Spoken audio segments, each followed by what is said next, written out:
In February 1258 CE, the most advanced city on the face of the earth was surrounded, not by a small raiding party, not by a rival kingdom, by the largest land army the medieval world had ever seen. The Mongol horde of Hulagu Khan had been marching west for 2 years. They had already destroyed everything in their path. Cities that resisted were not just defeated, they were erased. Every man, woman, and child killed. Every building demolished. The land left empty for generations. And now, they were outside the walls of Baghdad. The Caliph inside those walls, a man named al-Mustasim, was not panicking. He was writing letters. Polite letters, diplomatic letters. Letters explaining that Baghdad was the center of the Islamic world, and that surely the Mongols would not dare attack it. His advisors were begging him to negotiate, to send tribute, to do anything except sit behind the walls and wait. Al-Mustasim ignored them. He had faith in his walls. He had faith in his army. He had faith that Allah would protect the seat of the Caliphate. He was wrong about all three. In 7 days, 7 days, the greatest city in the medieval world was gone. This is Forgotten Kingdoms. And this is the story of the Abbasid Caliphate. The civilization that lit up the Dark Ages while Europe sat in darkness. And the week that ended 500 years of Islamic Golden Age in a single catastrophe. Before we get to the destruction, and trust me, what happened in those 7 days will stay with you. You need to understand what Baghdad actually was, because most Americans have never been taught this. While Europe was fumbling through the Dark Ages, while most of the continent had lost the ability to read Greek and Roman texts, while cities shrank, while trade collapsed, while knowledge was disappearing, Baghdad was the most intellectually alive city on the planet. Founded in 762 CE by the Abbasid Caliph al-Mansur, built in a perfect circle, which is why it was called the Round City. Baghdad was designed from the very beginning not just as a capital, but as the center of human knowledge. Al-Mansur had a vision. He wanted to collect every piece of knowledge from every civilization that had ever existed. Greek, Persian, Indian, Egyptian, Chinese, translate it all into Arabic and make it available to scholars from across the world. He started an institution called the House of Wisdom, Beit al-Hikmah. The House of Wisdom was not just a library. It was the ancient world's greatest research university. Scholars came from every corner of the known world. Christians, Jews, Zoroastrians, Buddhists, Muslims, all of them working side by side. All of them translating, debating, discovering. The works of Aristotle, which Europe had lost and would not rediscover for centuries, were preserved here, translated from Greek into Arabic, studied and expanded upon. Euclid's mathematics, translated, studied, built upon the astronomical observations of ancient Babylon and India, gathered, synthesized, corrected, and then the scholars of the House of Wisdom started adding their own discoveries. Al-Khwarizmi, working in the House of Wisdom in the 9th century, invented algebra, not improved it, not developed it, invented it.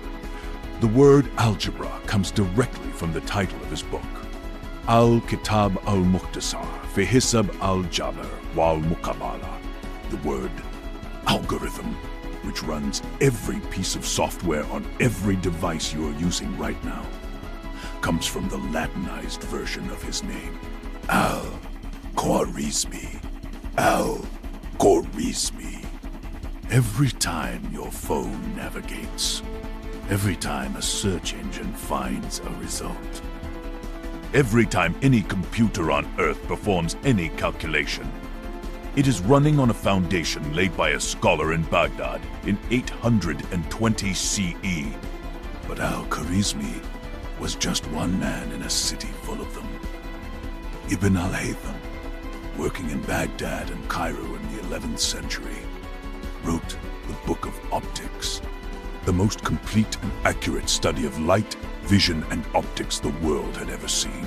He invented the scientific method, the idea that you test a hypothesis with controlled experiments before accepting it as true. 600 years before Europe credited itself with inventing it, Ibn Sina, known in Europe as Avicenna, wrote the Canon of Medicine, a medical encyclopedia so comprehensive that it was the standard medical textbook in European universities until the 17th century. The 17th century. A book written in Baghdad in the year 1025 CE was teaching medicine to European doctors 600 years later.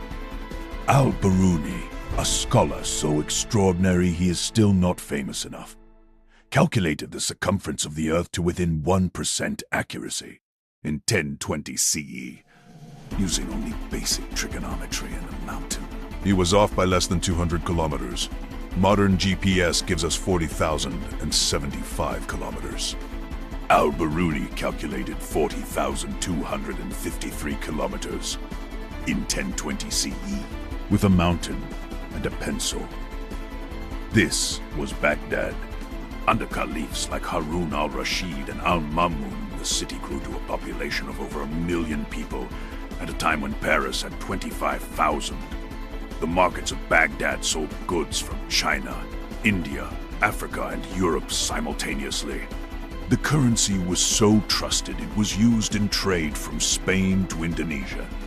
Hospitals, called Baimaristans, provided free medical care to every citizen, with separate wards for different conditions, with pharmacies, with medical records kept for each patient, public libraries where any citizen could borrow books, street lighting, a postal system that connected the entire Caliphate.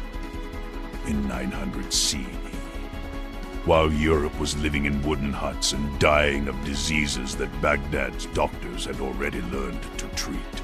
But here is where the story gets dark. Because the Abbasid Caliphate, for all its brilliance, had a fatal weakness.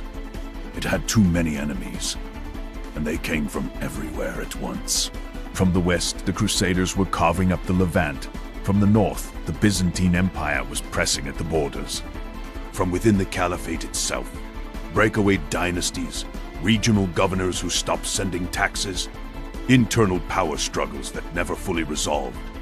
The caliphs of Baghdad in the final centuries of the Abbasid era were increasingly figureheads. The real power was held by Turkish military commanders, the Seljuks, who ran the empire while keeping a caliph on the throne as a symbol of Islamic legitimacy. The institution still stood, but the strength behind it was hollowing out.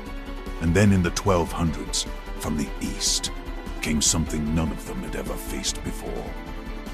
Genghis Khan had already conquered more territory than any human being in history.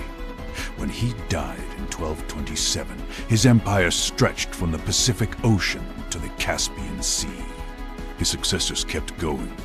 His grandson Hulagu Khan was given one mission: go west, destroy the assassins, and deal with Baghdad. Hulagu was methodical in a way that was almost worse than rage. He didn't charge into battle screaming. He planned. He prepared.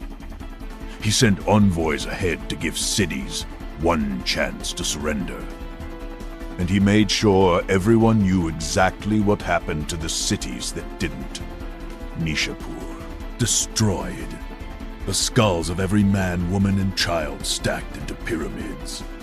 Merv, once one of the greatest cities in the world, destroyed so completely it never recovered. Ray, Isfahan, Hamadan, city after city, gone. By the time Hulagu reached Baghdad in January 1258, he had spent 20 years making sure that every ruler in his path knew exactly what resistance meant. Al-Mustasim knew. He just didn't believe it would happen to him. The siege began on January 29th, 1258. Hulagu's army surrounded the city on both banks of the Tigris River, cutting off every supply line, every escape route. The Caliph's army rode out to meet them. It was over before it started. Hulagu had diverted a canal behind the Abbasid army. When they tried to retreat, the plain behind them had flooded. They were trapped between the Mongol cavalry and the water. Most were killed where they stood. The walls of Baghdad fell on February 10th. What happened over the next 7 days has been described by historians as one of the greatest catastrophes in human history. The Mongols entered the city and killed. For 7 days they killed. Modern historians estimate between 200,000 and 800,000 people died in those 7 days. Some medieval sources put the number at over 1 million. The streets ran with blood so thick. Ancient sources describe horses slipping and falling. The Caliph's palace was looted. The treasury emptied. Every building of significance torn down or burned. And the libraries. The House of Wisdom, the greatest repository of human knowledge in the medieval world. Centuries of manuscripts. Translations of texts that existed nowhere else on Earth. The books were thrown into the Tigris River. So many books that ancient sources describe the river running black with ink for days. Black with ink. The knowledge of algebra and optics and medicine and astronomy and philosophy accumulated over 500 years, dissolving into the water. How much was lost that week, nobody will ever know. We know what survived. We have no way of counting what didn't. Al-Mustasim was captured. Hulagu refused to execute him directly. There was a Mongol superstition about spilling the blood of royalty on the ground. So we had the Caliph rolled in a carpet and trampled by horses. The last Caliph of the Abbasid Golden Age rolled in a carpet and trampled to death in the ruins of the greatest city in the medieval world. The Caliphate that had lasted 508 years. Gone in 7 days. Here is what I want you to understand. The Islamic Golden Age did not fade gradually. It did not decline slowly over centuries because of internal weakness or stagnation. It was murdered in a single week in February 1258. The algebra that runs your phone, the medical knowledge that shaped European universities for 600 years, the astronomical observations that helped navigate the age of exploration, the optical science that eventually led to eyeglasses, telescopes, and cameras. All of it came from Baghdad. All of it nearly died in Baghdad. What survived did so almost by accident. Manuscripts that happened to be in other cities. Scholars who happened to be traveling when the Mongols came. Copies that had been sent to libraries in Cairo and Cordoba and Samarkand. We got lucky, but we lost so much more than we kept. And here is the cruelest irony of all. The Europe that eventually credited itself with the Renaissance, with the rebirth of science and mathematics and philosophy, was rebuilding on a foundation of translated Arabic texts. The knowledge that lit up the European Renaissance came from Baghdad, from scholars whose names most Americans cannot pronounce, from a city most Americans couldn't place on a map, from a civilization that was burning its libraries into the Tigris River while Europe was still figuring out how to build a cathedral. This is Forgotten Kingdoms, and some kingdoms deserve to be remembered not just for how they fell, but for what they gave the world before they did. Subscribe, because next week we go to an empire that didn't just build a kingdom. They built a wall so long you can see it from space. And the dynasty that built it ruled the most populated nation on Earth for 276 years, then collapsed in a single season. The Ming Dynasty. I'll see you there.